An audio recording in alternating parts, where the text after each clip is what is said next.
सती सावित्री। प्राचीन काल में काशी नरेश की सावित्री नाम की कन्या थी।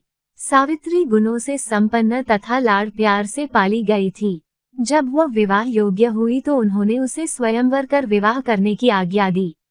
सावित्री का रथ घूमता हुआ एक जंगल में पहुंचा। वहां उसे लकड़ियां काटता हुआ एक लकड़हारा मिला। वह बड़ा दृष्ट पुष्ट और रूपवान था। उसके चेहरे पर पवित्रता और मधुरता के भाव टपक रहे थे। उसका नाम था सत्यवान। वह क्षत्रिय राजकुमार था। सत्यवान के पिता पहले विशाल राज्य के स्वामी थे। अब समय के फेर से वन में मारे मारे फिरते थे और सत्यवान लकड़ियां काटता था। सावित्री ने पवित्र मन से उसी को पति निश्चय किया। वह अपने पिता की स्वीकृति के लिए लौटी। पिता ने उसका मन दूसरी ओर फेरना चाहा, परंतु वह अपने निश्चय पर अटल रही। सावित्री के पिता ने अंत में उनका विवाह कर दिया। सावित्री अपने पति के साथ जंगल में आकर रहने लगी। वह राजमहल का सुख भूल गई। वह बूढ़े सास ससुर की सेवा करती, लकड़ियां काटने में अपने पति की सहायता भी करती। लकड़ियां काटकर लौटने पर पति की सेवा करती। वन से लाकर उन्हें फल खिलाती। उसे देखकर कोई भी यह न कहता कि यह वैभव तथा लक्ष्मी की गोद में पली हुई राजकन्या है। एक दिन सत्यवान वन में लकड़ियां काट रहे थे। एकाएक उनके सिर में असह्य पीड़ा उठी। सावित्री वहीं बैठी थी। सावित्री अपने पति का सिर गोद में रख सेवा करने लगी। पीड़ा बढ़ती गई। सत्यवान के हृदय की गति मंद पड़ने लगी। सावित्री घबराई। उसने भगवान का स्मरण किया, परंतु पति की सेवा शुश्रूषा न छोड़ी। इतने में वहां प्रकाश दिखलाई पड़ा। भैंसे पर चढ़े स्वयं यमराज सत्यवान के प्राण हरने आए।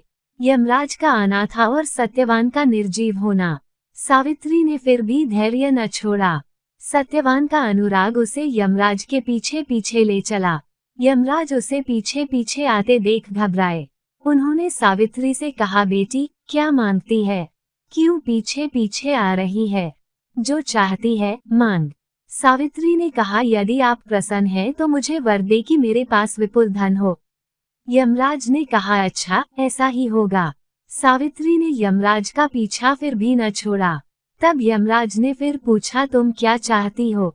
सावित्री ने इस बार यह वर मांगा कि मेरे संतान हो। यमराज ने कहा, अच्छा ऐसा ही होगा।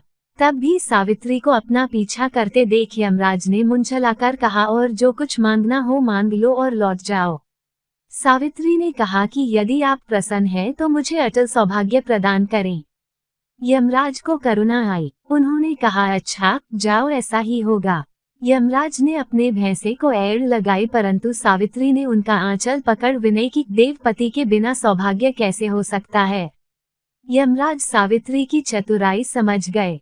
यमराज सावित्री की चतुराई पर मन ही मन मुदित हुए। उन्होंने सत्यवान को जीवन दान दिया। सत्यवान पुनः जी उठे। दोनों हंसते खेलते घर पहुँचे। वहां सत्यवान के राज्य के नागरिक इकट्ठे हुए थे। उन्होंने विदेशी राजा को हराकर फिर राज्य करने की प्रार्थना की।